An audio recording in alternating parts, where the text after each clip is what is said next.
Chapter 26 प्रिया की इज्जत खतरे में। प्रिया अपने भाई के साथ वापस घर आ गई, लेकिन उसे मालूम नहीं चला कि रोहित उसे कॉल करने की कोशिश कर रहा था। रात बहुत हो गई थी, इसलिए अपना फ़ोन बिस्तर के साइड में रखकर प्रिया सो गई। अगली सुबह प्रिया की नींद खुली और उठते ही प्रिया अपना फ़ोन चेक करने लगी। वो अभी भी थोड़ी नींद में थी और उसकी आंखें ढंग से नहीं खुल रही थी। फ़ोन चेक करते हुए प्रिया को अचानक रोहित का ख्याल आया। क्या रोहित ने कल रात पकौड़ियाँ और पूरियाँ खाई होंगी जो मैंने उसके ऑफिस की टेबल पर रखे थे? प्रश्नवाचक चिन्ह। क्या वो अभी भी मुझसे नाराज होगा? ऐसे ख्याल प्रिया के मन में घूम रहे थे। वो बिस्तर से उठी और बाथरूम जाकर फ्रेश होकर जल्दी से तैयार हो गई। वो अपने कमरे से बाहर निकली। वो अपने आसपास देखी, उसे कोई भी दिखाई नहीं दिया, ना तो उसके माता पिता और ना तो उसकी बहन नम्रता और ना तो उसका भाई आर्यन। प्रिया थोड़ी हैरान हो गई कि घर पर कोई नहीं था। प्रिया जल्दी से घर से बाहर निकली और एक टैक्सी में जाकर बैठ गई। टैक्सी में उसे बैठे हुए कुछ ही पल हुए थे कि उसका फ़ोन रिंग होने लगा। प्रिया को लगा कि शायद रोहित ने उसे कॉल किया होगा। वो खुशी से फ़ोन अपने बैग से निकाली, लेकिन जैसे ही वो अपना फ़ोन देखी उसका मुंह उतर गया। प्रिया जैसी सोची थी वैसा नहीं हुआ। उसकी सौतेली माँ ने उसे कॉल किया था। प्रिया कॉल रिसीव करते हुए बोली, बोलो माँ, क्या बात है? प्रश्नवाचक चिन्ह उद्धरण चिन्ह। प्रिया काफ़ी धीमी आवाज़ में बोली। दूसरी तरफ उसकी सौतेली माँ काफ़ी खुश लग रही थी। उनके आसपास से और भी महिलाओं की आवाज़ प्रिया को सुनाई दे रही थी। शायद वे किसी के यहाँ थी। प्रिया की सौतेली माँ बोली, सुनो प्रिया, तुम अभी होटल ब्लू क्लास जाओ। तुम्हारा भाई आर्यन भी वहीं है। प्रिया हैरानी से पूछी, क्यों, क्या हो गया है? प्रश्नवाचक चिन्ह उद्धरण चिन्ह। कुछ नहीं आर्यन, बस हमारी कंपनी के कुछ डॉक्यूमेंट वहाँ पर लेने गया है। मुझे पता है कि वो आसानी से डॉक्यूमेंट ले आएगा, लेकिन फिर भी मैं चाहती हूँ कि तुम होटल ब्लू क्लास जाओ और अपने भाई की हेल्प करो। उसकी सौतेली माँ बोली। प्रिया थोड़ी चिढ़ गई और बोली, माँ मैं अभी नहीं जा सकती हूँ, मैं कहीं और जा रही हूँ। प्रिया की सौतेली माँ गुस्सा हो गई ये सुनते ही। वे आगे बोली, कहाँ जा रही हो तुम? तुम्हारे कहीं जाने से कई गुना ज़्यादा इम्पोर्टेंट है कंपनी के उन डॉक्यूमेंट को लाना, इसलिए चली जाओ अपने भाई के पास। प्रिया बोली, जब इतना ही इम्पोर्टेंट है तो पापा क्यों नहीं गए? प्रश्नवाचक चिन्ह। और आप भी तो जा सकती हैं, नहीं तो नम्रता को भेज दीजिए, वो चली जाएगी। मैं नहीं जा पाऊंगी माँ। उसकी सौतेली माँ बोली, सब लोग तुम्हारी तरह खाली नहीं बैठे हैं। नम्रता और राहुल अपनी शादी की तैयारी करने में जुटे हुए हैं। तुम्हारे पापा कुछ इम्पोर्टेंट काम से कहीं गए हुए हैं और मैं भी घर पर नहीं हूँ, इसलिए मैं तुम्हें बोल रही हूँ, समझी? अब सीधे होटल ब्लू क्लास चली जाओ और मैं ना नहीं सुनूंगी। प्रिया का मूड पूरी तरह से खराब हो गया। वो सोची कुछ और थी और उसके साथ हुआ कुछ और। प्रिया कॉल कट कर दी और टैक्सी ड्राइवर को होटल ब्लू क्लास की तरफ जाने को बोली। रास्ते में प्रिया रोहित के बारे में ही सोचे जा रही थी। उसने रोहित को मैसेज किया, रोहित, आई होप कि तुम आज ज़्यादा बिजी नहीं होगे और मुझसे नाराज़ भी नहीं होगे। मैं अभी होटल ब्लू क्लास जा रही हूँ, मेरे भैया भी वहीं हैं। वे कंपनी के कुछ डॉक्यूमेंट लेने के लिए गए हैं। मैं चाहती हूँ कि क्यों ना आज का लंच हम दोनों साथ में करें। मैसेज करके प्रिया रोहित की रिप्लाई का इंतज़ार करने लगी, लेकिन रोहित का कोई रिप्लाई नहीं आया। थोड़ी ही देर में वो होटल ब्लू क्लास पहुंच गई। प्रिया दोबारा अपना फ़ोन देखी, लेकिन इस बार भी उसे सिर्फ निराशा ही हुई। रोहित ने अभी तक कोई रिप्लाई नहीं किया था। प्रिया का मन उदास हो गया। अपने फ़ोन को बैग में रखकर वो टैक्सी से उतरी और सीधे होटल ब्लू क्लास के अंदर चली गई। प्रिया होटल के काउंटर पर गई और बोली, हेलो, मैं प्रिया मित्तल हूँ। मेरे भैया यहाँ कुछ डॉक्यूमेंट लेने के लिए आए हैं। प्रिया की बात सुनते ही एक स्टाफ ने प्रिया को रूम नंबर बताया। प्रिया हैरान हो गई, रूम नंबर? क्या आज और कंपनी के और भी प्रोजेक्ट के डील हो रहे हैं? प्रिया ज़्यादा कुछ सोची नहीं, वो लिफ्ट की तरफ चली गई। लिफ्ट में जाते ही प्रिया को वहाँ कुछ और लड़कियाँ मिली। वे लोग प्रिया को देखकर धीरे धीरे आपस में फुसफुसाने लगे। यही है प्रिया मित्तल जो आजकल काफ़ी सुर्खियों में है। तुम सब ने सुना कि नहीं, इसने एक डॉक्टर से शादी कर ली है। क्या एक डॉक्टर से? लेकिन इसकी शादी तो कुमार ग्रुप के मैनेजर के साथ होने वाली थी। प्रश्नवाचक चिन्ह। तुम लोगों को पता नहीं है क्या इस लड़की के बहुत सारे लड़कों के साथ अफेयर रहे हैं? नहीं नहीं, मुझे ऐसा नहीं लगता है, ये बातें बस अफवाहें हैं। मुझे तो उस डॉक्टर पे तरस आ रहा है जिसने इससे शादी की। लिफ्ट में डॉक्टर श्रुति भी मौजूद थी। वो वहाँ किसी के चेकअप के लिए आई थी। उसने सारी बातें सुन ली। वो थोड़ी मुस्कुराई और सोचने लगी कि डॉक्टर रोहित के साथ तो धोखा हो गया है। उन्होंने ऐसी लड़की से शादी कर ली जिसके बहुत लड़कों के साथ अफेयर हैं। ये प्रिया तो बहुत तेज निकली। उस दिन हॉस्पिटल में तो बहुत सीधी सादी बन रही थी। मैं अभी ही डॉक्टर रोहित को सब बताती हूँ। लिफ्ट से बाहर निकलते ही उसने जल्दी रोहित को कॉल की और बोली, डॉक्टर रोहित, मुझे लगता है कि आपके साथ धोखा हुआ है। मैंने अभी आपकी वाइफ को होटल ब्लू क्लास में किसी और के साथ देखा है। अगर आपको यकीन नहीं तो आप खुद आकर देख ले। इतना कहकर डॉक्टर श्रुति ने कॉल काट दिया। वो प्रिया से थोड़ी नफरत करती थी।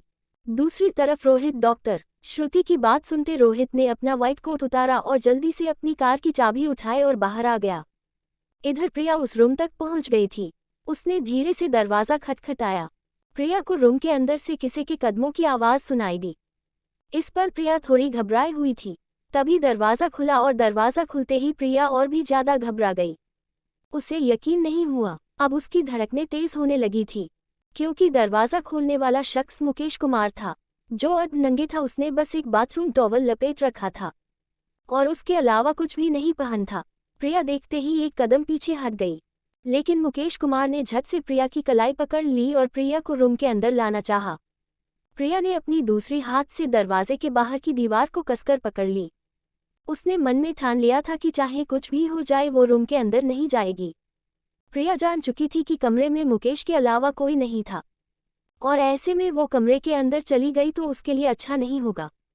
वो जोर से बोली, मुकेश अंकल, मेरा हाथ छोड़ दीजिए। मैं यहाँ अपने भाई आर्यन को ढूंढने आई हूँ, जो कुछ डॉक्यूमेंट लेने आए हैं यहाँ पर। प्रिया चिल्लाकर लोगों को भी बुला नहीं सकती थी, क्योंकि उसकी फैमिली के कंपनी और कुमार ग्रुप के बीच बहुत सारे प्रोजेक्ट के डील हुए थे।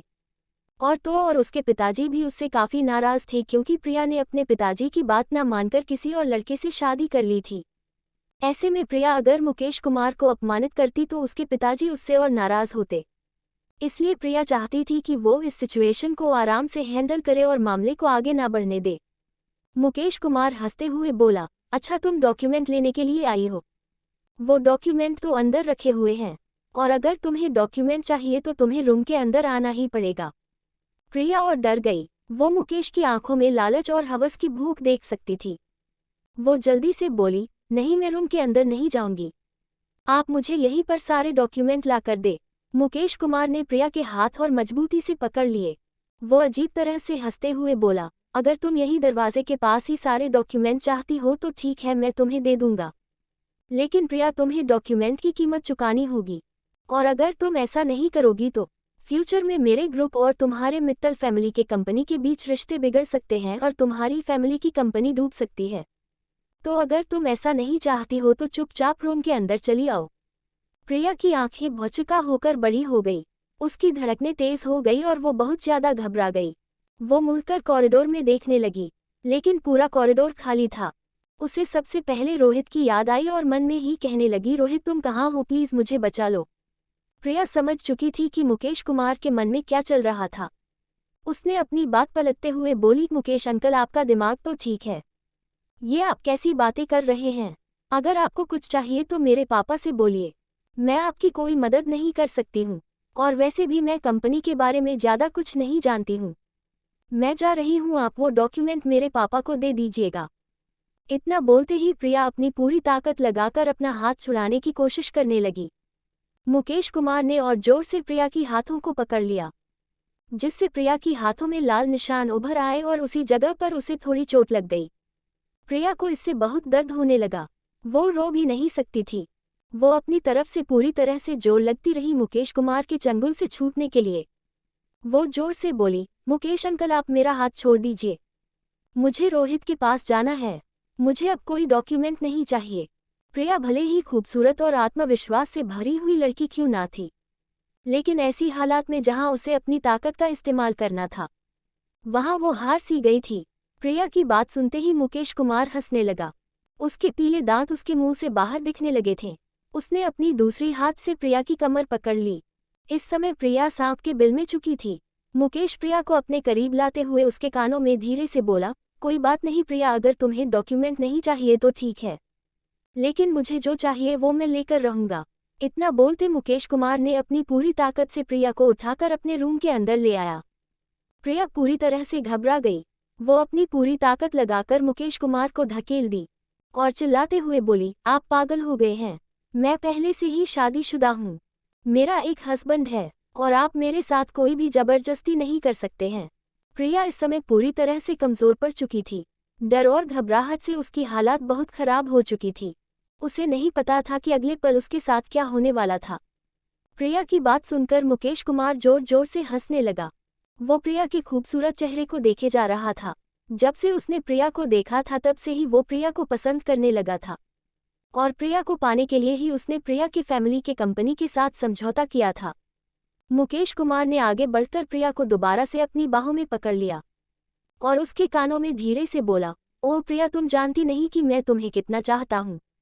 विस्मयादिबोधक चिन्ह। तुम सोच भी नहीं सकती कि जब मैंने पहली बार तुम्हें देखा था तब से तुम्हारी खूबसूरती पर फिदा हो गया था और सिर्फ तुम्हारे लिए ही मैंने तुम्हारी फैमिली की कंपनी के साथ समझौता किया। प्रिया को कुछ समझ में नहीं आ रहा था। उसके चेहरे पर आंसुओं की बाढ़ आ गई थी। रोते रोते प्रिया की आंखें लाल हो गई थी, लेकिन मुकेश कुमार को इससे कोई लेना देना नहीं था। उसने प्रिया को सीधे बिस्तर पर धकेल दिया। प्रिया बिस्तर पर मुंह के बल गिर पड़ी।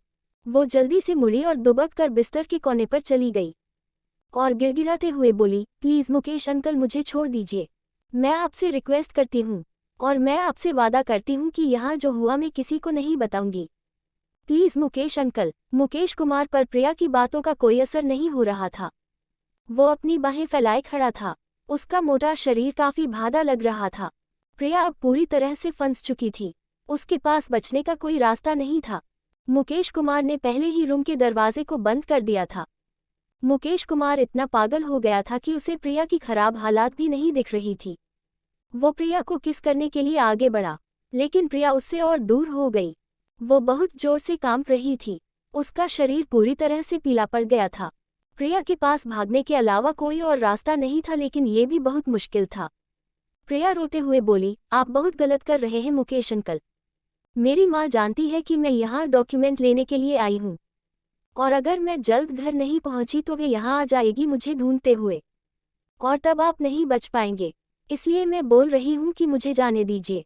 इससे पहले कि प्रिया आगे कुछ बोल पाती, मुकेश कुमार जोर जोर से हंसने लगा और प्रिया की तरफ बढ़ने लगा। उसने प्रिया के पैर पकड़कर उसे बिस्तर पर खींच लिया और बोला, शायद तुम भूल गई हो कि तुम्हारे माता पिता दोनों तुम्हारी शादी मुझसे कराना चाहते थे और अभी भी चाहते हैं। तो तुम्हें अभी भी लगता है कि वे तुम्हें यहाँ बचाने के लिए आएंगे। विस्मयादिबोधक चिन्ह उद्धरण चिन्ह। प्रिया समझ गई कि आज वो जिस सिचुएशन में फंसी है उसके जिम्मेदार सिर्फ और सिर्फ उसके माता पिता थे। उन्होंने ही उसकी शादी जबरदस्ती करानी चाहिए थी मुकेश कुमार से।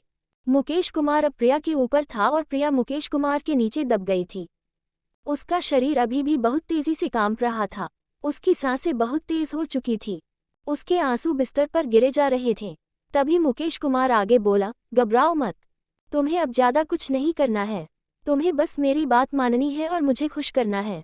अगर तुम ऐसा करोगी तो मैं तुमसे शादी कर लूंगा और फिर ये जो दाग तुम्हारे ऊपर लगने वाला है वो ठीक हो जाएगा। और अगर तुम मेरी बात नहीं मानी तो आज तुम्हें तुम्हारा डॉक्टर हस्बैंड भी नहीं बचा सकता है। इतना बोलते ही मुकेश कुमार प्रिया को किस करने के लिए उसकी तरफ बढ़ा। प्रिया अपना सिर घुमाए और पूरी ताकत और जोर से चिल्लाई, 27 रोहित, तुम कहाँ हो? कितना भी चिल्ला लो प्रिया, तुम्हें कोई भी बचाने नहीं आएगा। अब चुपचाप मुझे तुम्हें किस करने दो। मैं कब से इस पल का इंतजार कर रहा था। मुकेश कुमार के मुंह से लार टपक रहा था जो सीधे प्रिया के गालों को गिर रहे थे, जो बहुत घिनौने लग रहे थे। प्रिया चाहकर भी मुकेश कुमार के चंगुल से निकल नहीं पा रही थी। जब जब वो ऐसा करने की कोशिश करती मुकेश कुमार उतनी ही जोर लगाकर उसे और दबोच लेता, जिससे प्रिया को काफी दर्द हो रहा था। प्रिया अपने आप को बचाने की पूरी कोशिश कर रही थी, लेकिन उसकी कोशिश पूरी तरह से बेकार थी। वो अपने शरीर को जोर जोर से हिलाने लगी थी ताकि मुकेश कुमार उसके साथ ज्यादा जबरदस्ती ना कर सके। प्रिया जानती थी कि उसे बचने का कोई ना कोई उपाय तो लगाना ही होगा। वो गुस्से से जोर से बोली, मुकेश अंकल, आप मुझे छोड़ दो, नहीं तो आपके लिए अच्छा नहीं होगा। मुकेश कुमार प्रिया की बात सुनते ही हंसने लगा और बोला, क्या अच्छा नहीं होगा? विस्मयादिबोधक चिन्ह। बल्कि तुम ये सोचो कि अगर आज तुम मेरे साथ नहीं सोती हो तो तुम्हारे फैमिली की कंपनी के लिए अच्छा नहीं होगा। मैं तुम्हारी फैमिली की कंपनी को बर्बाद कर दूंगा। मैं नहीं जानती थी कि आप इतने गिरे हुए इंसान हो सकते हैं। आपने बस ऊपर से शरीफी का चोला पहन रखा है, अंदर से आप दरिंदे हैं। प्रिया बोली, सही कहा, तुम्हें मैं दरिंदा ही हूँ और आज तुम मेरी दरिंदगी देखोगी। मुकेश कुमार जोर से हंसते हुए बोला। प्रिया का डर साफ साफ दिखाई दे रहा था। वो बोली, शायद आप जानते नहीं कि मेरा हस्बैंड कौन है और वो क्या क्या कर सकता है। प्रश्नवाचक चिन्ह। अगर उसे ये बात पता चल गई कि आपने मेरे साथ जबरदस्ती की है तो वो आपको छोड़ेगा नहीं। रुको जाओ, मैं और हंसना नहीं चाहता हूँ। तुम्हारा वो 2 टके का डॉक्टर हस्बैंड कुछ नहीं कर सकता है मेरा। उसके जैसे को तो मैं अपने पैरों के नीचे रखता हूँ। और उसे ये सब बताएगा कौन? प्रश्नवाचक चिन्ह। तुम बताओगी? हाँ हाँ हाँ, तुम कुछ बताने की हालत में रहोगी तब तो कुछ बोलोगी। मुकेश कुमार बोला। उसकी दरिंदगी बढ़ती ही जा रही थी। वो बस प्रिया के साथ सोना चाहता था। हर हाल में। प्रिया के रोंगटे खड़े हो गए ये सुनते ही। वो और भी ज्यादा डर गई और बोली, शायद आप अभी भी मेरे हस्बैंड को जान नहीं पाए हैं कि वो कौन है। प्रश्नवाचक चिन्ह। वो तुमसे बदला जरूर लेगा। अरोड़ा फैमिली तुमसे बदला जरूर लेगी। प्रिया के आंसू रोकी नहीं रहे थे। प्रिया की बात सुनते ही मुकेश कुमार थोड़ा हैरान हो गया। उसकी हंसी रुक गई। वो हैरानी से प्रिया को देखा और बोला, अरोड़ा फैमिली? प्रश्नवाचक चिन्ह। इस शहर की सबसे अमीर फैमिली में से एक। तुम्हारा उनसे क्या लेना देना? प्रश्नवाचक चिन्ह उद्धरण चिन्ह। प्रिया बोली, हाँ वही अरोड़ा फैमिली। हाँ, मेरा लेना देना है। शायद आपको पता नहीं है कि मैं उसी फैमिली की बहू हूँ, इसलिए आपके पास अभी भी टाइम है, मुझे छोड़ दीजिए। मुकेश कुमार के चेहरे के भाव से प्रिया थोड़ी राहत महसूस की। उसे लग ही रहा था कि अब मुकेश उसे छोड़ देगा, लेकिन वो हिलना डुलना बंद नहीं की। वो जानती थी कि अगर को जरा भी रुक गई तो मुकेश कुमार उसके साथ जबरदस्ती कुछ कर ही देगा। इस पर प्रिया को काफी गुस्सा आ रहा था अपने माता पिता के ऊपर, जिन्होंने सिर्फ अपने फायदे के लिए अपनी बेटी को एक दरिंदे के हाथों सौंप दिया था। प्रिया का आधा शरीर अब चोट के कारण लाल हो गए थे। उसके कपड़े थोड़े फट गए थे और कई जगह से खून भी आ रहे थे, लेकिन प्रिया के सामने वे दर्द फीके थे। मुकेश कुमार को थोड़ा झिझक महसूस हुई प्रिया की बात सुनकर, लेकिन वो अपने आप पर काबू नहीं रख पाया। अब उसे किसी का डर नहीं था। वो बस प्रिया की इज्जत लूटना चाहता था। वो मुस्कुराते हुए बोला, मुझे कोई फर्क नहीं पड़ता कि तुम्हारा हस्बैंड कौन है। प्रश्नवाचक चिन्ह। मैं तो बोलता हूँ कि तुम उसे छोड़ दो और मुझसे शादी कर लो, नहीं तो आज के बाद तुम कहीं मुंह दिखाने के लायक भी नहीं रहोगी। इतना बोलते ही मुकेश कुमार प्रिया को दोबारा किस करना चाहा, लेकिन प्रिया इस बार अपने सिर को जोर जोर से हिलाने लगी। मुकेश कुमार अब अपने आपे से बाहर हो गया। उसने प्रिया को एक जोरदार थप्पड़ मारा और बोला, तुम अपने आप को बहुत खूबसूरत समझती हो ना, और तुम्हें अपनी खूबसूरती पर काफी घमंड भी है। आज मैं तुम्हारी सारी खूबसूरती का घमंड उतार दूंगा और मैं भी तो देखूं कि कौन है तुम्हें मुझसे बचाएगा। प्रश्नवाचक चिन्ह उद्धरण चिन्ह। मुकेश कुमार बहुत गुस्सा हो गया। उसने पूरी तरह से प्रिया के हाथों को पकड़ लिया और इससे प्रिया के हाथों में नाखून के निशाने उभर आए जो काफी गहरे थे। मुकेश कुमार आगे बोला, तुम अरोड़ा फैमिली की बहू हो तो तुम समझती हो कि कोई तुम्हें कुछ नहीं करेगा। मेरा बस चले तो मैं 2-4 लोगों को बुला लूं और फिर तुम सोच भी नहीं सकती कि तुम्हारे साथ क्या होगा। प्रश्नवाचक चिन्ह। अगर तुम मेरे साथ नहीं सोई तो मैं तुम्हारा बहुत बुरा हाल करूंगा, फिर तुम्हारा हस्बैंड भी तुम्हें नहीं पहचान पाएगा। मुकेश कुमार का थप्पड़ इतना जोरदार था कि प्रिया के मुंह से खून बहने लगा था। वो अब बहुत थक चुकी थी, लेकिन इतना कुछ होने के बाद भी उसने हिम्मत नहीं हारी थी। अब उसका दाहिना हाथ मुकेश कुमार के चंगुल से छूट गया था। वो अपने मुंह से निकल रहे खून को पोंछी। हालांकि इस पल किए गए मुकेश कुमार की बातों ने प्रिया को और भी ज्यादा डरा दिया। उसे लगने लगा कि आज शायद उसका आखिरी दिन होगा। मुकेश कुमार जब से प्रिया की खूबसूरती पर फिदा था, उस पल से ही वो प्रिया के साथ सोना चाहता था और आज उसके पास अच्छा मौका था। उसने रूम के दरवाजे को अच्छी तरह से बंद कर रखा था। उसे अब प्रिया को किसी तरह से शांत करना था, लेकिन तभी उसे होश आया कि अभी उसने प्रिया के साथ गलत किया था। वो बोला, सॉरी प्रिया, मैं तुम्हें मारना नहीं चाहता था। मैं बस गुस्से पर काबू नहीं रख पाया और तुम्हें ही मुझे गुस्सा दिलाया है। अगर तुम मेरी बात मानती तो मैं तुम्हें क्यों मारता। तुमने मेरे पास कोई और रास्ता छोड़ा ही नहीं है। मैं हर बार तुम्हें इम्प्रेस करने की कोशिश करता रहा, लेकिन तुम कभी मुझ पर ध्यान ही नहीं दी। मुकेश कुमार मुस्कुराते हुए प्रिया के मुलायम गालों को छूने लगा। वो प्रिया की डर को देख सकता था। वो प्रिया से बोला, मुझे याद है कि एक बार तुम्हारे पापा ने मुझसे कहा था कि तुम बहुत जिद्दी किस्म की लड़की हो, और मुझे लगता है कि वो सही बोल रहे थे। मुझे तुम जैसी जिद्दी लड़कियां बहुत पसंद हैं, लेकिन तुम कितनी भी जिद्दी क्यों ना हो, मैं तुम्हें आज छोड़ूंगा नहीं। इस पर प्रिया ने हिलना डुलना बंद कर दी। मुकेश कुमार को लगने लगा कि प्रिया अब मान गई। उसने फिर से प्रिया को किस करने की कोशिश की और इसी चक्कर में उसने अपने दोनों हाथों को प्रिया के चेहरे के पास ले आया। वो पूरी तरह से प्रिया ऊपर चढ़ा हुआ था। प्रिया को अब मौका मिल गया था। उसे लगा कि यही मौका है।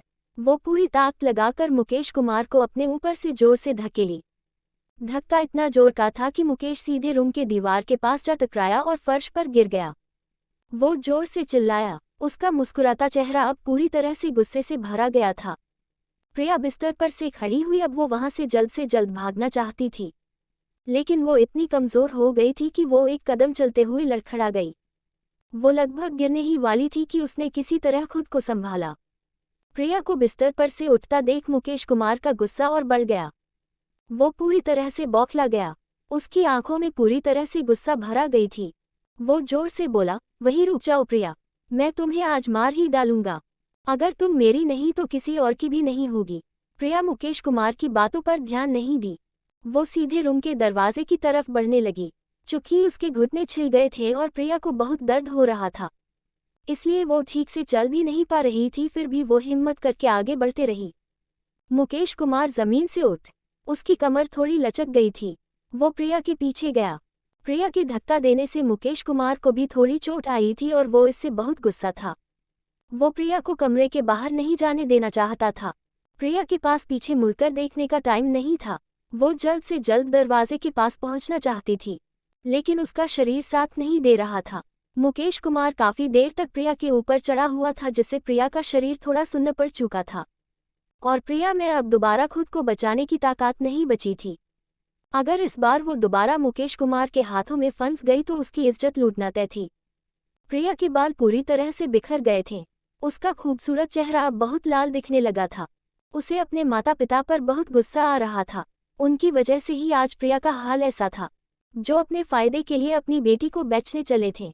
प्रिया लगभग दरवाजे के पास पहुंच गई थी। उसने दरवाजे का हैंडल घुमाने ही वाली थी कि मुकेश ने पीछे से प्रिया के घुंघराले बालों को कसकर पकड़ लिया। इससे प्रिया की चीख निकल गई। उसे बहुत तेज दर्द महसूस हुआ। मुकेश कुमार प्रिया को आज सच में नहीं छोड़ने वाला था। वो पूरी ताकत लगाकर प्रिया को पीछे की तरफ खींचने लगा। प्रिया उल्टे पांव पीछे आने लगी और वो जोर से चीखे जा रही थी। प्रिया अब दरवाजे से दूर होने लगी थी। मुकेश कुमार ने प्रिया को पीछे किया और उसे एक और थप्पड़ मारा। ये थप्पड़ पिछले वाले थप्पड़ से ज्यादा जोरदार था। प्रिया सीधे फर्श पर गिर पड़ी। मुकेश कुमार को प्रिया के ऊपर जरा सा दया नहीं आ रही थी। वो अपनी हैवानियत दिखा रहा था। वो प्रिया से बोला, बहुत भागने का शौक है ना तुम्हें? मैं भी देखता हूँ कि तुम अब कैसे भागती हो। अब तो मैं कुछ और लोगों को बुलाऊंगा और मिलाकर तुम्हारी इज्जत लूटेंगे। प्रिया अपने सिर को पकड़े हुए फर्श पर पड़ी हुई थी। उसे बहुत दर्द हो रहा था और दर्द के मारे वो रोए जा रही थी। प्रिया अब इतनी दर्द में थी कि उससे उठा भी नहीं जा रहा था। मुकेश कुमार ने प्रिया को बहुत टॉर्चर किया था। आज उसके साथ बुरा होना तय था। मुकेश कुमार प्रिया को फर्श पर से उसके बाल खींचकर उठाने लगा। प्रिया बहुत दर्द में थी। मुकेश कुमार ने हैवानियत की सारी हदें पार कर दी थी।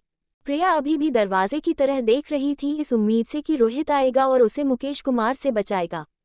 वो जोर से चीखी, रोहित तुम कहाँ हो? प्लीज मुझे बचा लो रोहित। उद्धरण चिन्ह। रोहित, कोई भी तुम्हें आज मेरे हाथों में बचा भी नहीं सकता है। यहाँ तक कि भगवान भी तुम्हें नहीं बचाएंगे। मुकेश कुमार गुस्से में बोला। प्रिया की आवाज में बहुत दर्द भरा हुआ था और वो रोते हुए चिल्ला रही थी। अंत में उसकी सारी ताकत खत्म हो गई। अब वो चिल्लाने के लायक भी नहीं बची थी। उसका गला पूरी तरह से बैठ गया था। अब वो हार मान चुकी थी। अब उसकी आंखें बंद सी होने लगी थी। प्रिया की हालत अब गंभीर होने लगी थी। लेकिन तभी अचानक किसी ने रूम के दरवाजे को बाहर से तोड़ दिया। दरवाजे पर खड़े इंसान को देखकर प्रिया खुश हो गई, लेकिन और जोर से रोने लगी। उसके आंसू लगातार बह रहे थे। दरवाजे को तोड़ने वाला इंसान कोई और नहीं बल्कि रोहित था। वो दौड़ते हुए आया था। उसने सिर्फ एक लात से ही दरवाजे को तोड़ दिया था। वो जल्दी से अंदर आ गया। रोहित को देखकर मुकेश कुमार पूरी तरह से घबरा गया। मुकेश कुमार प्रिया के बालों को पकड़े खड़ा था। रोहित के पीछे पीछे होटल के कुछ स्टाफ भी आए थे। मुकेश कुमार उन स्टाफ से कुछ बोला पाता इससे पहले ही रोहित का गुस्सा फूट पड़ा। उसने मुकेश कुमार को जोरदार लात मारी। उसने इतनी जोर से लात मारी कि मुकेश कुमार रूम के कोने पर गिर पड़ा। रोहित उसकी तरफ बढ़ा और उसको पकड़कर उठाया और 2 घुसे मारे और एक लात फिर से मारी। मुकेश कुमार दोबारा फर्श पर गिर पड़ा। इस बार रोहित ने अपने पैर मुकेश कुमार की छाती पर रख दिए और जोर से उसकी छाती दबाने लगा और बोला, तुम्हारी इतनी हिम्मत कि तुम मेरी वाइफ की इज्जत लूटने वाले थे। आज मैं तुम्हारा वो हाल करूंगा कि तुम दोबारा किसी लड़की की इज्जत लूटने के लायक नहीं रहोगे। रोहित मुकेश कुमार को मारने लगा। रोहित इतने गुस्से में था कि आज वो मुकेश कुमार को मार ही डालता। प्रिया रोहित को रोकने की कोशिश कर रही थी, लेकिन रोहित प्रिया की बात नहीं सुन रहा था। मुकेश कुमार खुद रोहित से दया की भीख मांगने लगा, लेकिन रोहित उसकी बात नहीं सुन रहा था। बहुत गिड़गिड़ाने के बाद रोहित ने उसे छोड़ दिया। मुकेश कुमार फर्श पर ही पड़ा रहा। होटल के स्टाफ खड़े होकर सब देख रहे थे, लेकिन उनकी हिम्मत नहीं हो रही थी कि वे रोहित को कुछ बोल पाए। रोहित सीधे प्रिया के पास गया। प्रिया बहुत बुरी हालत में खड़ी थी। रोहित ने अपना कोट उतारकर प्रिया को पहना दिया। प्रिया रोहित ने नजरें नहीं मिला पा रही थी। वो नीचे देख रही थी। रोहित ने उसके चेहरे को धीरे से उठाया। प्रिया रोहित की तरफ देखी। वो खुद को रोने से नहीं रोक पाए और रोते हुए रोहित को गले से लगा ली और बोली, रोहित तुम इतनी देर क्यों लग गई आने में। रोहित ने कभी नहीं सोचा था कि वो प्रिया को कभी ऐसी हालात देखेगा। तारानकन तारानकन तारानकन। अब रोहित मुकेश कुमार के साथ क्या करेगा? और क्या होटल के स्टाफ भी मुकेश कुमार से मिले हुए थे, जो प्रिया के इतना चिल्लाने के बाद भी वहां नहीं आ रहे थे? 28 दिल की बात। रोहित ने भी प्रिया को अपनी बाहों में भर लिया। वो बहुत शर्मिंदा था। वो प्रिया की बात सुने जा रहा था। उसने प्रिया को रोने से नहीं रोका। थोड़ी देर बाद प्रिया बोलते बोलते रोहित की बाहों में ही बेहोश हो गई। रोहित प्रिया को अपनी गोद में उठाकर रूम से बाहर निकला। इधर रोहित ने मुकेश कुमार को मार मार कर अधमरा कर दिया था। वो अब हिल भी नहीं सकता था और वो भी बेहोश होकर फर्श पर पड़ा था। जब रोहित प्रिया को लिफ्ट से लेकर हॉल तक आया, तब सभी लोग उन दोनों को हैरानी से देखने लगे। प्रिया अभी भी रोहित की बाहों में बेहोश थी। रोहित ने किसी मसीहा की तरह उसकी जान बचाई थी और उसे अपने गोद में उठाकर ले जा रहा था। रोहित के पीछे पीछे होटल के स्टाफ भी चले आ रहे थे। जल्द से रोहित प्रिया को लेकर हॉस्पिटल पहुंच गया। उसने जल्दी से प्रिया को डॉक्टर के हवाले कर दिया। डॉक्टर उसे इमरजेंसी रूम में ले गए। रोहित बाहर ही इंतजार करने लगा। रोहित बहुत सीरियस मूड में था। वो कुछ सोचे जा रहा था। थोड़ी देर बाद उसने किसी को कॉल किया और बोला, मुझे कुमार ग्रुप को पूरी तरह से बर्बाद करना है, चाहे कुछ भी हो जाए। मैं कुमार ग्रुप का नामो निशान मिटाना चाहता हूँ और मैं ये बोल नहीं रहा हूँ, ये मेरा ऑर्डर है। फोन की दूसरी तरफ अमन था। उसे कुछ समझ में नहीं आ रहा था कि रोहित ऐसा क्यों बोल रहा था। कुछ देर सोचने के बाद वो रोहित की बात से सहमत हो गया। रोहित कॉल कट कर दिया और वापस इमरजेंसी रूम के बाहर इंतजार करने लगा। थोड़ी देर बाद एक लेडी डॉक्टर बाहर निकली। वो बाहर आते ही बोली, सिर पर गहरी चोट लगी है, बाकी शरीर में मामूली चोट है। क्या आप बता सकते हैं कि ऐसा कैसा हुआ? डॉट प्रश्नवाचक चिन्ह। मुझे जहां तक लगता है कि ये डोमेस्टिक वायलेंस का केस है। विस्मयादिबोधक चिन्ह। इसे बहुत बुरी तरह से टॉर्चर किया गया है। रोहित लेडी डॉक्टर की बात सुनकर सिर्फ अपना सिर हिलाया। उसने कुछ नहीं कहा। उसे बहुत गुस्सा आ रहा था। मुकेश कुमार ने प्रिया को बहुत टॉर्चर किया था। लेडी डॉक्टर दोबारा बोली, अभी वो आराम कर रही है, आप चाहें तो उससे मिल सकते हैं। विस्मयादिबोधक चिन्ह उद्धरण चिन्ह। लेडी डॉक्टर की बात सुनते ही रोहित इमरजेंसी रूम के अंदर चला गया। उसने देखा कि प्रिया चुपचाप सो रही थी। ऐसा लग रहा जैसे प्रिया कई दिनों से सोई नहीं थी। रोहित प्रिया के पास जाकर बैठ गया और उसका हाथ धीरे से अपनी हाथ में पकड़ लिया। वो लेडी डॉक्टर भी रूम के अंदर आ गई। जब उसने देखा कि रोहित प्रिया का हाथ पकड़े उसके पास बैठा हुआ था, तो उसने कुछ नहीं कहा। वो जानती थी कि रोहित ऐसा नहीं कर सकता था। यहाँ मामला जरूर कुछ और था। रोहित का गुस्सा थोड़ा कम हो गया था। वो प्रिया के मासूम से चेहरे को बस देखे जा रहा था। जब रोहित प्रिया को हॉस्पिटल लेकर आया था, तब वो ज्यादा पैनिक में था और घबराया हुआ था। अब वो लेडी डॉक्टर रोहित को थोड़ा शांत होते हुए देख रही थी। वो लेडी डॉक्टर रोहित से धीरे से बोली, मैंने जांच कर ली है, घाव कुछ दिनों में ठीक हो जाएंगे, लेकिन मानसिक रूप से बहुत सदमा लगा है। पता नहीं कि ये सदमे से उभर पाएगी भी या नहीं, लेकिन तब तक आपको इनके साथ रहना होगा और इन्हें समझाना होगा। रोहित प्रिया को ही देखे जा रहा था। उसने लेडी डॉक्टर से कहा, thank you doctor. Lady doctor मुस्कुराए और वहां से चली गई। अब रूम सिर्फ रोहित और प्रिया अकेले थे। प्रिया बहुत देर तक होश में नहीं आई। इस पर शाम के 6 बज चुके थे। जब प्रिया बहुत देर तक होश में नहीं आई तब रोहित धीरे से उसकी तरफ झुका और उसकी कानों में उसका नाम पुकारा। प्रिया। प्रिया थोड़ी हिली और धीरे धीरे उसने अपनी आंखें खोली। उसकी आंखें आधा ही खुल रही थी। वो अभी भी पूरी तरह से होश में नहीं आई थी। उसे सब धुंधला दिखाई दे रहा था। रोहित उसके साथ बिस्तर पर ही बैठा था।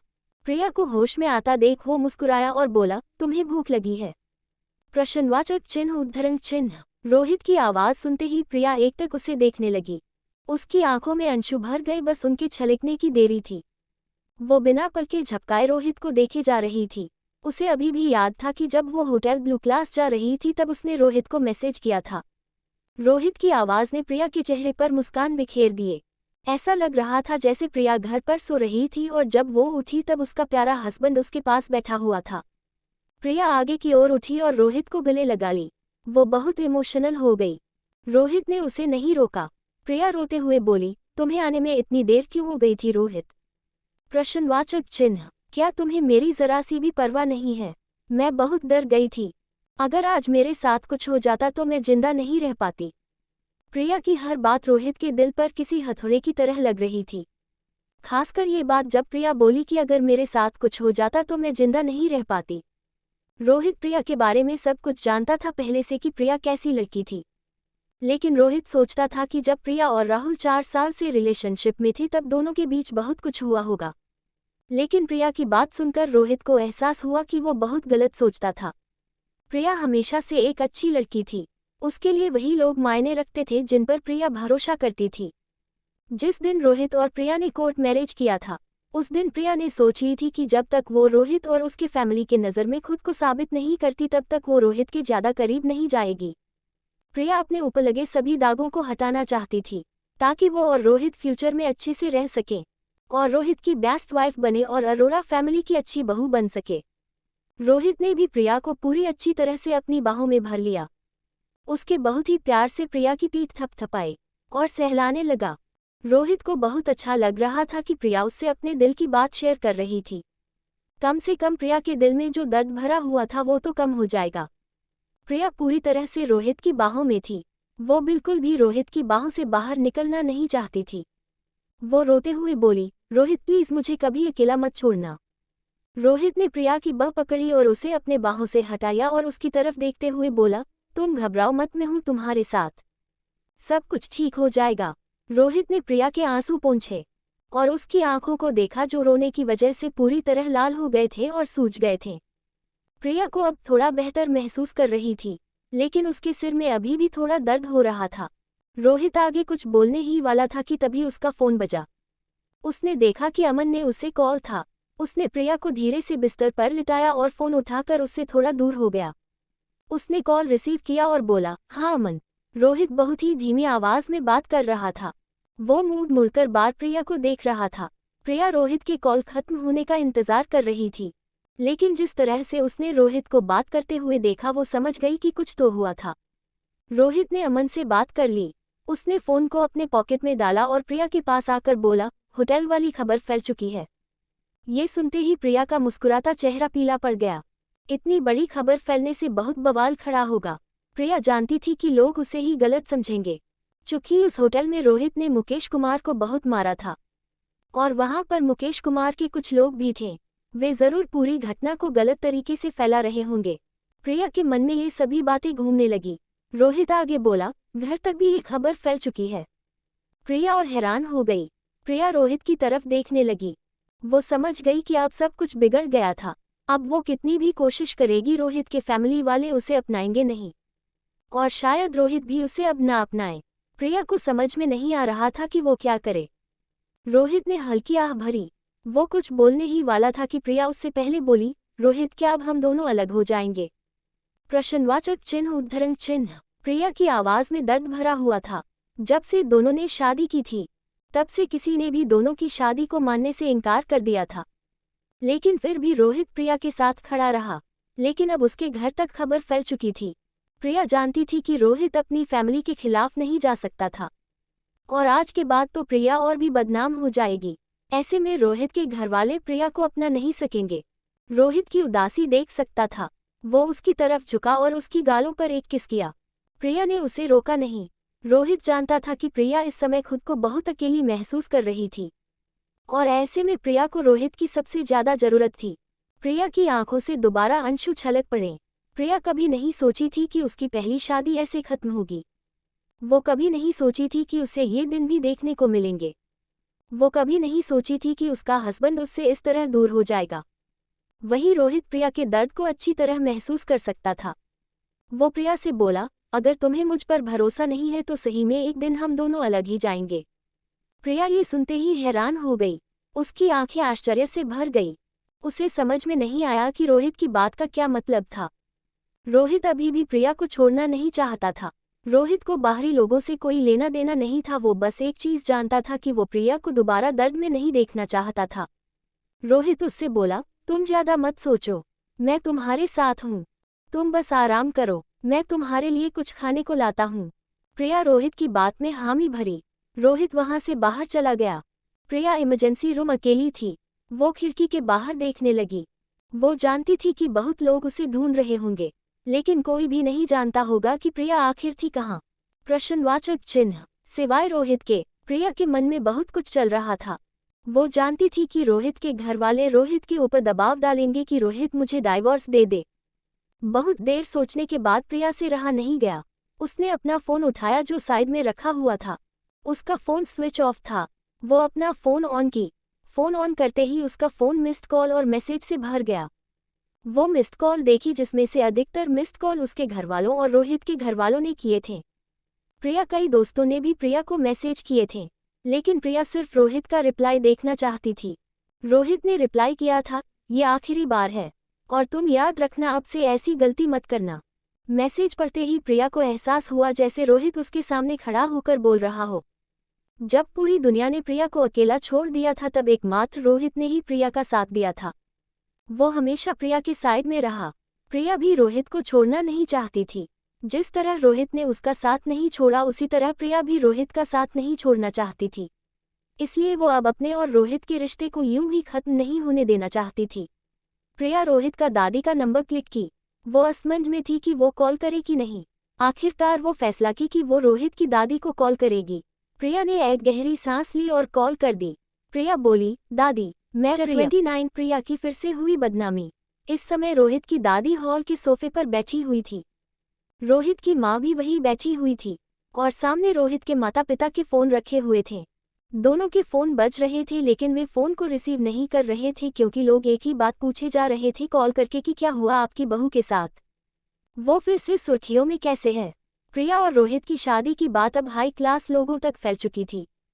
रोहित की माँ फोन का रिप्लाई दे देकर परेशान हो गई थी। रोहित की दादी प्रिया को जवाब देते हुए बोली, प्रिया इस बार तुमने तो हद ही पार कर दी। दादी का फोन स्पीकर में था। रोहित की दादी अपनी नाराजगी व्यक्त कर रही थी। वो प्रिया से काफी नाराज थी। वे आगे बोली, पहले से ही तुम बहुत बदनाम थी और अब तो तुम्हारा कुछ ज्यादा ही हो गया। प्रिया जानती थी कि रोहित की दादी ऐसा ही कुछ बोलेंगी। चूंकि प्रिया की इमेज इस बार भी खराब हो गई थी। भले ही इसमें प्रिया की कोई गलती ना हो लेकिन फिर भी लोग प्रिया को ही गलत समझ रहे थे। दादी की बात सुनकर प्रिया बोली, दादी मैं जानती हूँ, लेकिन इसमें मेरी कोई गलती नहीं है। मुझे बस जानबूझकर बदनाम किया जा रहा है। मैं आपको साबित करके दिखाऊंगी। मगर मुझे दुख है कि मेरी वजह से आपके फैमिली की रिस्पेक्ट खराब हो रही है। दादी मुझे एक मौका दीजिए, मैं सब कुछ ठीक कर दूंगी। प्रिया को पता था कि उसे आगे क्या करना था। प्रिया की बात सुनकर दादी बोली, क्या करोगी तुम सब लोगों को बताती फिरोगी कि तुम गलत नहीं हो। विस्मयादिबोधक चिन्ह। बल्कि कुछ लोग जानबूझकर तुम्हें बदनाम करने में लगे हैं। जब तुम्हें कुछ करना था उस टाइम तुमने कुछ नहीं किया। अब क्या फायदा, अब तो तुम्हारी इमेज और भी ज्यादा खराब हो चुकी है। तुम कैसे अपनी इमेज ठीक करोगी। रोहित की दादी को प्रिया के ऊपर भरोसा बिल्कुल भी नहीं हो रहा था। प्रिया 2 सेकंड के लिए चुप रही। वो थोड़ा हिम्मत जुटाए और बोली, दादी, बहुतों को लगता है कि मैं गिरी हुई लड़की हूँ। मेरे बहुत सारे अफेयर चल रहे हैं और मेरे कईयों के साथ संबंध है, लेकिन मैं जानती हूँ कि मैं कैसी हूँ और मैं खुद को साबित करके रहूंगी। साथ ही आपके फैमिली पर भी जितने दाग लग रहे हैं मेरी वजह से उनको भी साफ करूंगी। बस मुझे एक मौका चाहिए दादी। रोहित की दादी और माँ दोनों थोड़े हैरान हो गए प्रिया की बात सुनकर, लेकिन उन्हें पता था कि प्रिया कैसी लड़की थी। उन्होंने तभी जान लिया था जब रोहित प्रिया को पहली बार अपने घर लेकर आया था। प्रिया सच में एक अच्छी लड़की थी जिसके किसी के साथ भी कोई गलत संबंध नहीं थे, यहाँ तक कि उसके एक्स बॉयफ्रेंड राहुल के साथ भी नहीं। प्रिया एक संस्कारी लड़की थी, उसके लिए उसका पति ही सब कुछ था। लेकिन यहाँ प्रिया के लिए प्रॉब्लम ये थी कि वो कैसे अपने आप को सही साबित करेगी। विस्मयादिबोधक चिन्ह। अगर वो लोगों को बोले भी कि वो गलत नहीं है तो भी लोग उसका मजाक उड़ाएंगे। प्रिया हमेशा से अपने ऊपर लग रहे इल्जामों को नज़रअंदाज करती रही। वो हमेशा से चाहती थी कि उसे कोई ऐसा मिले जो उसे समझे और उसका साथ दे। लेकिन प्रिया ने नहीं सोचा था कि उसे खुद को बचाने के लिए रोहित से शादी करनी पड़ेगी और उसके चलते रोहित की फैमिली भी बदनाम हो जाएगी। थोड़ी देर चुप रहने के बाद रोहित की दादी बोली, ठीक है, अगर तुम खुद को सही साबित कर पाई कि लोग तुम्हें जानबूझकर बदनाम कर रहे हैं और तुम बिल्कुल भी वैसी लड़की नहीं हो जैसा कि लोग तुम्हें जानते हैं, तब तक तुम हमारे घर की बहू बनी रहोगी। लेकिन अगर तुम ऐसा करने में नाकाम रही तो तुम्हें रोहित से डाइवोर्स लेना पड़ेगा। प्रिया जरा सी ही हैरान नहीं हुई दादी की बात सुनकर। वो जानती थी कि उसे ऐसा ही कुछ सुनने को मिलेगा। वो धीरे से बोली और कॉल कट कर दी। अगली सुबह प्रिया के घरवालों को पता चला कि प्रिया हॉस्पिटल में एडमिट थी। उसके घरवाले उसे देखने के लिए हॉस्पिटल पहुंच गए थे। प्रिया का भाई आर्यन सबसे पहले प्रिया के पहुंचा। प्रिया अपने भाई को देखकर मुस्कुराए और धीरे से बोली, भैया। आर्यन थोड़ा घबराया हुआ था। वो प्रिया को देखते ही बोला, तुम ठीक तो हो प्रिया? प्रश्नवाचक चिन्ह। कहाँ है वो आदमी? मैं उसे जिंदा नहीं छोड़ूंगा। प्रिया को ऐसी हालत में देखकर आर्यन का गुस्सा फूट पड़ा। लेकिन प्रिया अपने भाई को बोली, भैया इसकी कोई जरूरत नहीं है।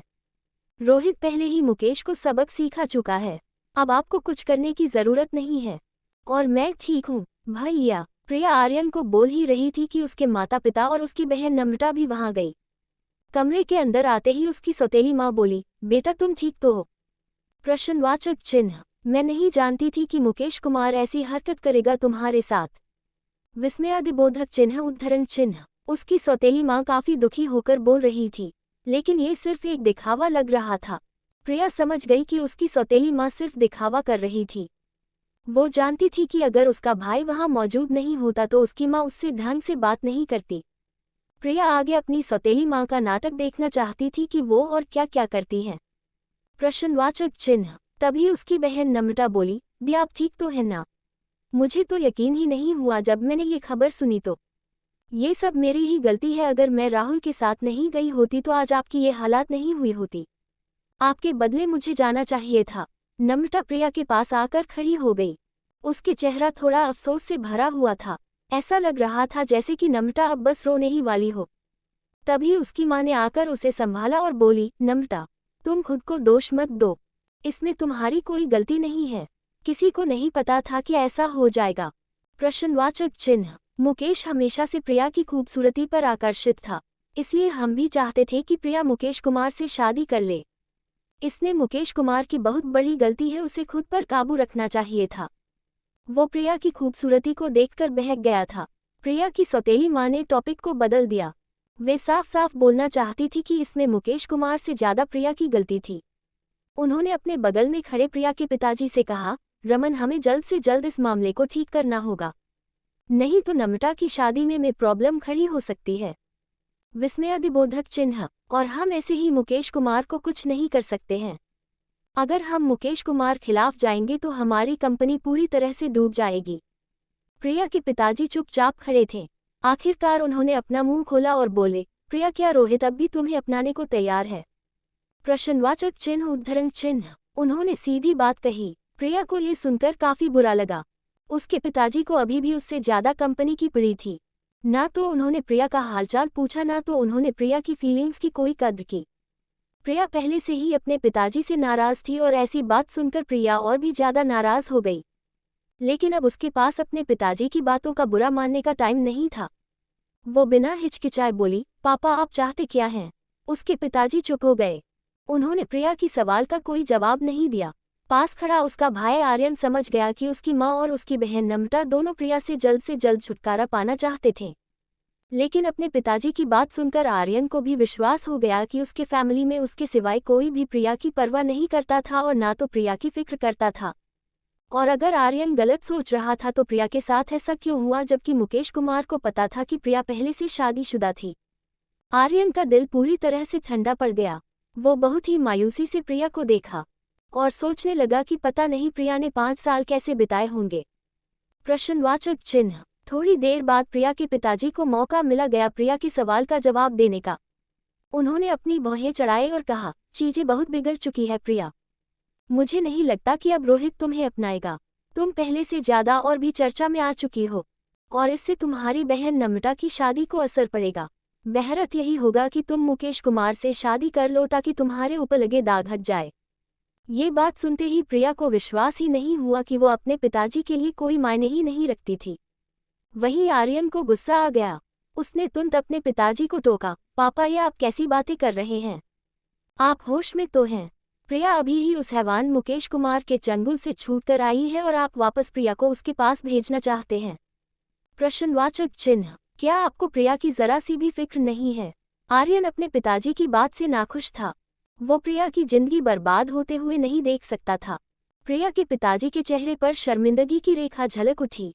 उन्होंने प्रिया की तरफ देखा, लेकिन प्रिया अपने पिताजी की तरफ नहीं देख रही थी। प्रिया का उदास चेहरा देखकर भी उनका दिल नहीं पिघला। वे धोस जमाते हुए जोर से बोले, मैं प्रिया की लाइफ बर्बाद नहीं करना चाहता हूँ, बल्कि मैं प्रिया की लाइफ अच्छी करना चाहता हूँ। प्रिया ने खुद की लाइफ बर्बाद कर ली है। अब तो कोई भी प्रिया से शादी करने को तैयार भी नहीं होगा। विस्मयादिबोधक चिन्ह। और ना तो रोहित के घर वाले प्रिया को अपनाएंगे। ऐसे में सिर्फ मुकेश ही प्रिया को अपनाएगा। प्रिया के पिताजी गुस्सा हो गए। वे आगे बोले, अगर प्रिया को जरा सी भी अपने और फैमिली की इज्जत की फिक्र होती तो ये हमारी बात जरूर मानती और ये दिन देखने की मिलते ही नहीं। लेकिन ये हमारी बात मानती ही कहाँ है। इसकी वजह से हमारी फैमिली की इज्जत पूरी तरह मिट्टी में गई है। आर्यन अपने पिताजी से बिल्कुल भी सहमत नहीं था। आर्यन हमेशा से अपने फैमिली का होनहार लड़का था। आर्यन रोहित के बड़े भाई का अच्छा दोस्त था। जब तक आर्यन था तब तक वो ना तो प्रिया की लाइफ बर्बाद होने देना चाहता था और ना तो अपनी फैमिली की इज्जत को मिट्टी में मिलने देना चाहता था। आर्यन और उसके पापा दोनों काफी बहस करने लगे। हालांकि आर्यन कितनी भी कोशिश कर लेता प्रिया को बचाने की, लेकिन वो अपने पिताजी के खिलाफ नहीं जा सकता था। वहीं प्रिया के पिताजी अब पूरी तरह जिद पर अड़ गए कि प्रिया को किसी न किसी तरह से फैमिली से निकालना था। प्रिया अपने पिताजी के इस सोच से पूरी तरह अनजान थी। वो दोनों की बातें सुने जा रही थी, जो भी उसके भाई और पिताजी आपस में बोले जा रहे थे। वो बिस्तर को अपने दोनों हाथों की मुट्ठी में कसकर जकड़ ली। प्रिया के पिताजी प्रिया को देखे और गुस्से से बोले, आज प्रिया के साथ जो भी हुआ उसकी जिम्मेदार प्रिया खुद है। मैं कब से इसे कह रहा था कि मुकेश से शादी कर लो, लेकिन इसने कभी मेरी नहीं सुनी बल्कि अपने जिद पर अड़ी रही। मुकेश से शादी करने के बाद प्रिया की लाइफ ठीक हो जाती, वो रानी की तरह रहती। मुकेश किसी भी चीज की कमी महसूस नहीं होने देता प्रिया को। मैं नहीं जानता कि वो 2 कौड़ी का गरीब डॉक्टर तुम्हें कैसे खुश रखेगा।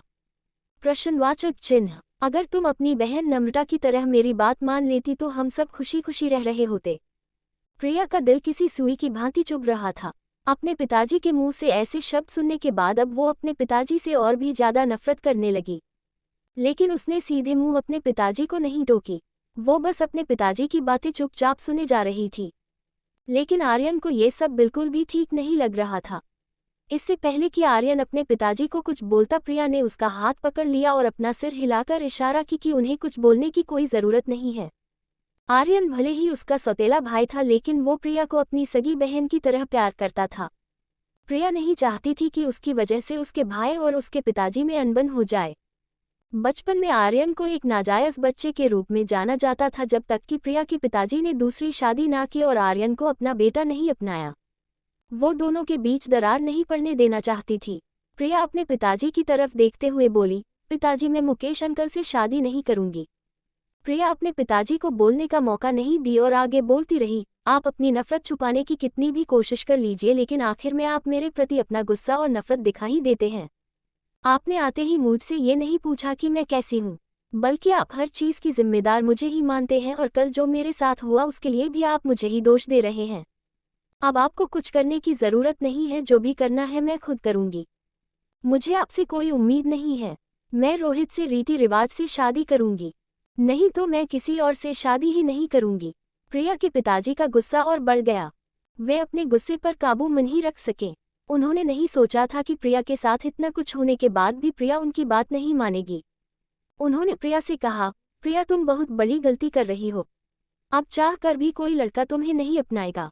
अगर तुम मेरी बात नहीं मानोगी और ऐसे ही अपने जिद पर अड़ी रहोगी तो नम्रता की शादी को तुम और भी मुश्किल बना दोगी। प्रिया के ऊपर उसके पिताजी की बातों का कोई असर नहीं हो रहा था। वो बस मुस्कुराकर अपने पिताजी को देखे जा रही थी। तारांकन तारांकन तारांकन, क्या प्रिया के पिताजी प्रिया को मजबूर कर देंगे मुकेश कुमार से शादी करने के लिए? क्या प्रिया के पिताजी और उसके भैया के बीच दरार आ जाएगा? 30 नम्रता की साजिश। प्रिया को मुस्कुराता देख उसके पिताजी का गुस्सा फूट पड़ा। इससे पहले कि वे कुछ बोलते नम्रता रोना शुरू कर दी और रोते हुए बोली, दी मैं राहुल से शादी करना चाहती हूँ। प्लीज़ आप मेरी शादी को यूं ही बर्बाद मत करो। नम्रता अपनी माँ के कंधे में रो रही थी। हालांकि ये कहना मुश्किल था कि नम्रता के आंसू नकली थे या असली। वो प्रिया को देखते हुए आगे बोली, दी प्लीज़ आप ऐसा मत करो। पापा और माँ जैसा बोल रहे हैं आप वैसा ही करो, नहीं तो मेरी और राहुल की शादी मुश्किल हो जाएगी। मैं राहुल के बिना नहीं रह सकती। हम दोनों एक दूसरे से बहुत प्यार करते हैं। आप प्लीज़ पापा की बात मान लो और मुकेश अंकल से शादी कर लो।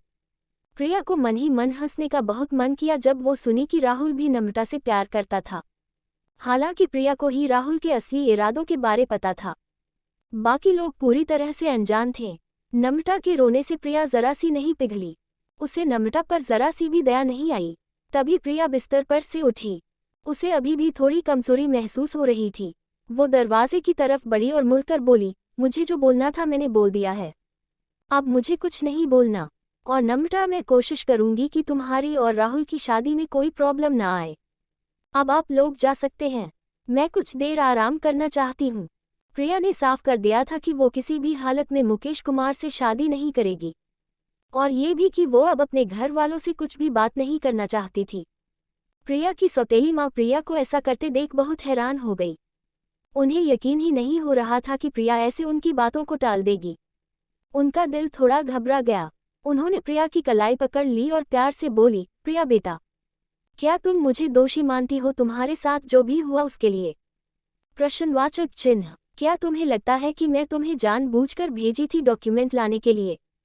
प्रश्नवाचक चिन्ह। तो तुम्हें जो लगता है तुम समझो, लेकिन अपने पापा से तो ऐसी बात मत करो।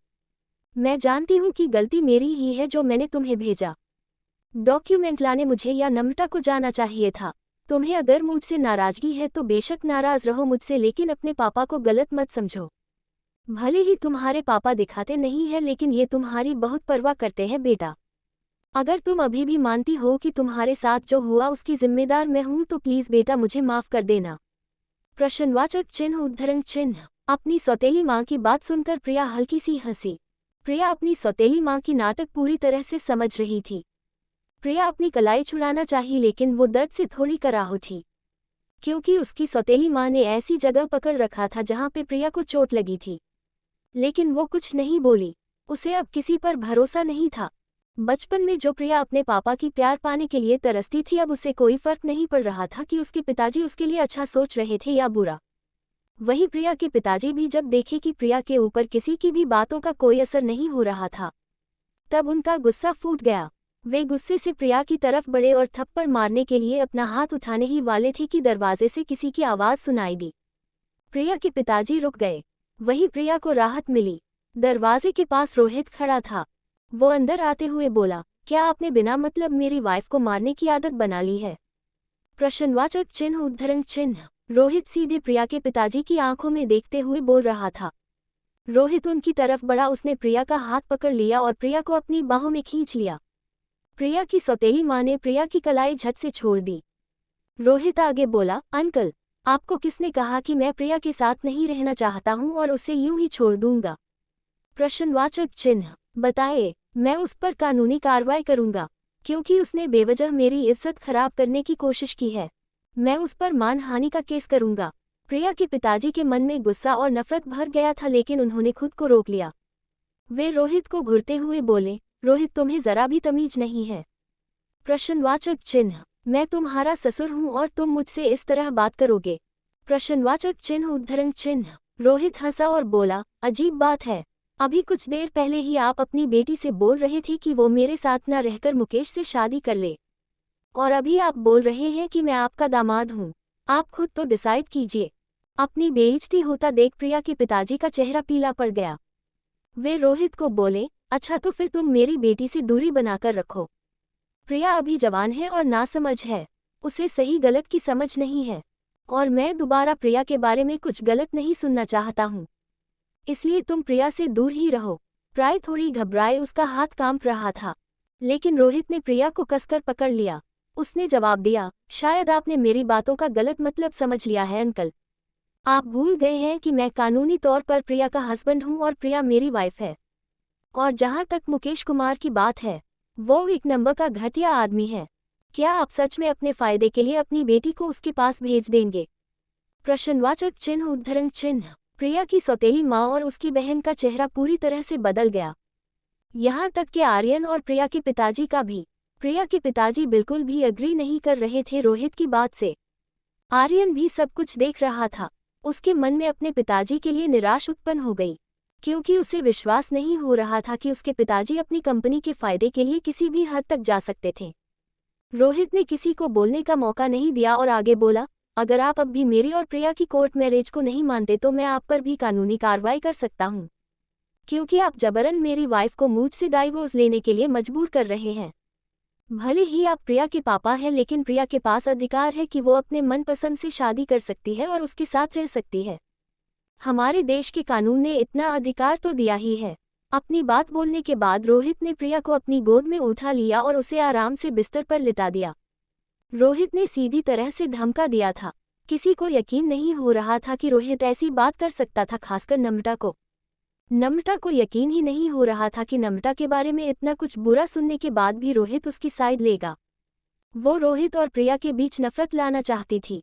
उसने अपनी भौहें चढ़ाई और रोहित से शिकायत करते हुए बोली, डॉक्टर रोहित, क्या आपने नहीं देखा था कि मेरी बहन कैसी थी जब आप उसे बचाने गए थे? प्रश्नवाचक चिन्ह उद्धरण चिन्ह। प्रिया की आंखें ठंडी हो गई। वो नम्रता को घूरने लगी और बिना देरी किए बोली, मैं जानती हूँ कि तुम मेरी कितनी फिक्र करती हो नम्रता, लेकिन आप सब जो मेरी इतनी फिक्र कर रहे हैं सब बेकार है। और हाँ नम्रता, जब तक रोहित मुझे बचाने नहीं आया था तब तक मैंने मुकेश को अपने पर ज़्यादा दबाव नहीं बनाने दिया। मैं उससे बचने की हर कोशिश करती रही और हार नहीं मानी। प्रिया ने अपनी बातों से नम्रता के इरादे पर पानी फेर दी। वो प्रिया की तरफ नहीं देखी और रोहित से पूछी, क्या ये सच है? प्रश्नवाचक चिन्ह। अगर हाँ तो अच्छी बात है, लेकिन आपको एक बार इसकी जांच कर लेनी चाहिए। नम्रता इससे पहले कि आगे कुछ और बोल पाती, प्रिया ने साइड में रखे गिलास के पानी को नम्रता के ऊपर फेंक दी और गुस्से से बोली, तुम्हें शर्म नहीं आती? अपनी बहन पर ही तुम ऐसा इल्जाम लगा रही हो। क्या तुम चाहती थी कि मुकेश मेरी इज्जत लूट लेता और फिर मैं मजबूरी में मुकेश से शादी कर लेती? तुम अपने फायदे के लिए मेरी लाइफ को बर्बाद करना चाहती हो। विस्मयादिबोधक चिन्ह। अगर तुम मेरी बहन नहीं होती तो पता नहीं मैं तुम्हारे साथ क्या करती। प्रश्नवाचक चिन्ह उद्धरण चिन्ह। प्रिया की आंखें गुस्से से बड़ी हो गई थी। प्रिया को इतने गुस्से में देख सभी हैरान थे। पूरे कमरे में सन्नाटा छा गया था, इतना सन्नाटा कि नम्रता के चेहरे से पानी गिरने की आवाज़ सुनाई दे रही थी। अपने फैमिली के लिए भले ही प्रिया का बिहेवियर ठीक नहीं था, लेकिन कभी किसी ने उसे इतना गुस्सा होते हुए नहीं देखा था। ये पहली बार था कि प्रिया को इतना गुस्सा आया था। रोहित को देखा और उसे शांत होने का इशारा किया। वो प्रिया के दिल की दर्द को महसूस कर सकता था। प्रिया की बात सुनकर नम्रता को एकदम से बहुत धक्का लगा। वो अपने माँ के पास गई और उनकी बाहों में रोने लगी। नम्रता रोते हुए अपने पिताजी से बोली, पापा, मेरे कहने का वो मतलब था जैसा दी समझ रही है। मैंने क्या गलत कहा? मैंने तो सही ही कहा कि जीजू एक बार जांच कर ले, नहीं तो बाद में फिर हमारी ही फैमिली की इज्जत खराब होगी और आपको दोबारा ऐसी बेइज्जती का सामना न करना पड़े। नम्रता की हर वर्ड प्रिया के लिए नफरत से भरी हुई थी। उसे बहुत बुरा लग रहा था। नम्रता प्रिया की तरफ देखते हुए बोली, दी, मेरा कोई इरादा नहीं है आपको नीचा दिखाने का, और ना तो मैं चाहती थी कि मुकेश अंकल आपके साथ कुछ बुरा करे। प्रिया की बातों ने नम्रता के दिल पर गहरा प्रभाव किया था। वो जोर जोर से रो रही थी। नम्रता पहले से ही अपने माता पिता की चहेती थी और उन्हें भी लगता था कि नम्रता की सोच अच्छी थी और वो कभी किसी का बुरा नहीं चाहेगी। यही सब सोचते सोचते प्रिया के पिताजी का ठंडा हुआ गुस्सा दोबारा से बढ़ गया। वे नम्रता की ओर देखें। नम्रता का रोता चेहरा उन्हें पसंद नहीं आया। वे कुछ बोलने ही वाले थे कि रोहित ने टोक दिया और कहा, प्रिया ने कल बहुत कुछ सहा है। मैं नहीं चाहता कि प्रिया की तबीयत दोबारा से खराब हो जाए, इसलिए आप लोग इसे आराम करने दें और यहाँ से चले जाएं। रोहित ने सबको दरवाजे की तरफ जाने का इशारा किया। प्रिया के पिताजी ने खुद पर काबू किया और वे चुपचाप कमरे से बाहर निकल गए, लेकिन उनके चेहरे पर गुस्सा साफ साफ झलक रहा था। उनके पीछे पीछे प्रिया की सौतेली मां नम्रता को लेकर निकली और आखिर में आर्यन भी कमरे से बाहर निकल आया। प्रिया का दिमाग पहले से ही ठीक हालत में नहीं था और अभी उसके घरवाले भी उसी को दोष दे रहे थे। इससे प्रिया को दिमाग और भी खराब हो गया था। वो चुपचाप लेटकर अपनी आंखें बंद कर ली और खुद को शांत करने की कोशिश करने लगी। रोहित वापस प्रिया के पास आया। वो प्रिया को कुछ बोलने ही वाला था कि उसका फोन बज पड़ा। रोहित को ना चाहते हुए भी कॉल रिसीव करना पड़ा। वो कमरे से बाहर चला गया बात करने के लिए। इधर प्रिया ने अपनी आंखें खोली। वो चुपचाप दरवाजे के बाहर रोहित की आवाज़ सुनी और आह भरी। प्रिया के आखिर और एकमात्र मौका यही था कि वो रोहित के साथ दे और उसके साथ ही रहे, और अगर वो ऐसा नहीं की तो उसे मजबूरन खुद को कुर्बान करना पड़ेगा अपनी फैमिली बिजनेस के चलते। प्रिया कुछ सोची और अपना फ़ोन निकली। उसने तुरंत एक नंबर डायल किया। अब उसे अपने ऊपर लगे दाग को हटाना था, चाहे उसके लिए कितना भी मुश्किल क्यों ना हो। प्रिया कॉल करते ही बोली, क्या ये एवरीडे न्यूज़ है? मैं प्रिया मित्तल बोल रही हूँ, मित्तल फैमिली की बड़ी बेटी। प्रिया हमेशा ऐसे ही बोलती थी जब वो कहीं अनजान जगह कॉल करती और जब भी उसे कोई कॉल करता। प्रिया हमेशा लोगों से मुस्कुरा कर बातें करती थी, इसलिए वो अभी भी मुस्कुरा कर बोल रही थी। उसने सिर्फ 3 फ़ोन कॉल किए और इतने कॉल काफ़ी देर पूरे शहर में भूचाल लाने के लिए। थोड़ी देर में रोहित बात खत्म करके कमरे के अंदर आया। वो प्रिया को देखकर मुस्कुराया। उसके गालों में हल्की सी 2 छोटे छोटे डिंपल उभर आए। वो प्रिया के पास बैठ गया और उसके घाव को देखने लगा। रोहित ने प्रिया से एक सवाल पूछा, प्रिया तुम ग्रेजुएट कब हो रही हो? रोहित को याद था कि प्रिया ने उससे बोली थी कि जब तक वो अपनी ग्रेजुएशन पूरी नहीं कर लेती तब तक रोहित ने दोबारा शादी नहीं करेगी। तारांकन तारांकन तारांकन, क्या रोहित प्रिया से दोबारा शादी कर पाएगा? क्या नम्रता दोबारा प्रिया और रोहित के बीच दरार लाने की